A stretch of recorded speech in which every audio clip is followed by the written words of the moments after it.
Assalamualaikum warahmatullahi wabarakatuh. Selamat datang di channel Ngaji Online Lur. Apa kabar pemirsa semuanya dimanapun Anda berada? Semoga kita semua dalam keadaan baik dan berbahagia. Ya, amin ya robbal alamin. Pemirsa, di sini kami coba mengutip informasi dari situs yang bernama World Population Review.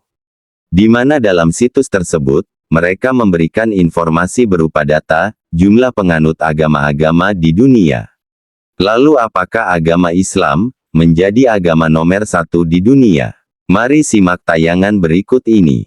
Nah pemirsa, berdasarkan referensi yang kami baca di situs WPR atau World Population Review, yang mana mereka mengumumkan sejumlah hasil riset mereka pada tahun 2020 lalu. Hasilnya, bahwa agama yang paling banyak penganutnya di dunia, bukan agama Islam, melainkan agama Kristen, yang menempati urutan pertama. Dengan jumlah penganutnya, di kisaran angka 2,38 miliar orang, 2 miliar 380 juta. Tentu, hasil riset ini merupakan jumlah gabungan dari kelompok Kristen, yang mana kita tahu, di Kristen itu sendiri terbagi-bagi dalam beberapa kelompok, yaitu ada Kristen Katolik, Protestan, dan Ortodoksi Timur. Itulah data riset tentang jumlah penganut agama di urutan pertama, di mana agama Kristen memiliki jumlah penganut sekitar 2,38 miliar jiwa, sangat banyak bukan? Pemirsa Ngaji Online Lur, selanjutnya siapakah yang menempati urutan kedua dengan jumlah penganut agama terbanyak di dunia? Selamat, kabar gembira bagi kita semua yang beragama Islam, dan hal ini juga yang patut kita syukuri, karena ternyata hasil riset di tahun 2020 menunjukkan bahwa populasi penganut agama terbanyak di dunia pada urutan kedua, adalah Islam. Agama Islam menjadi agama yang paling banyak penganutnya di dunia, di kisaran angka 1,91 miliar orang.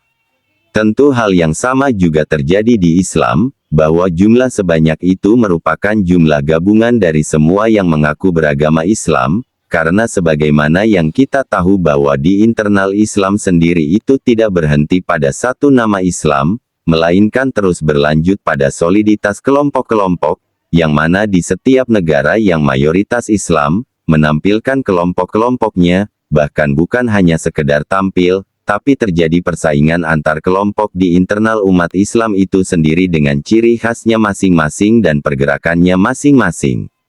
Pemirsa, dengan jumlah sekitar 1,91 miliar orang, itu menjadikan agama Islam berada di posisi kedua, dengan selisih sekitar 470 juta orang saja dengan agama Kristen. Sedangkan untuk posisi ketiga ada agama Hindu, di angka 1,16 miliar orang, ini pun jumlah yang cukup banyak. Sedangkan di urutan nomor 4, terdapat agama Buddha, di angka 507 juta orang. Sedangkan Judaism, atau Yahudi di angka 14,6 juta orang yang memeluk agama Yahudi di dunia, berdasarkan data riset tahun 2020 silam. Selain itu ada hal yang cukup mencengangkan sekaligus menjadi tanda tanya besar. Masih di tahun 2020 berdasarkan risetnya situs worldpopulationreview.com, bahwa ternyata, ada sekitar 1,19 miliar orang yang masuk kategori unaffiliated, atau tak berafiliasi kepada agama manapun, alias ateis atau tidak meyakini adanya Tuhan. Jadi ada sekitar 1,19 miliar orang di dunia ini yang mana dirinya menolak percaya adanya keberadaan Tuhan. Dan itu peta persebarannya, tersebar di beberapa negara yang ada di benua Asia.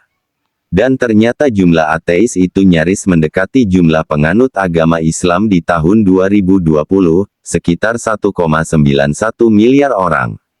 Nah itulah pemirsa info dan data yang dapat kami sajikan, terkait jumlah penganut agama di dunia.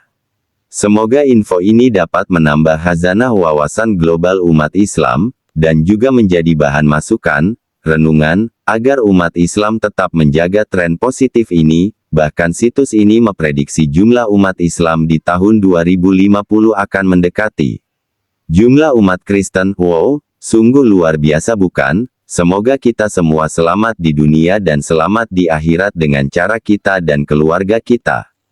Tetap berpegang teguh pada akidah, keimanan, kepercayaan, keyakinan akan adanya Sang Pencipta, dan kita tetap bertuhan kepada Yang Maha Esa, Allah Subhanahu wa Ta'ala, dan juga tetap percaya kepada utusannya, terutama Nabi Muhammad Shallallahu Alaihi Wasallam, sebagai penutup para nabi.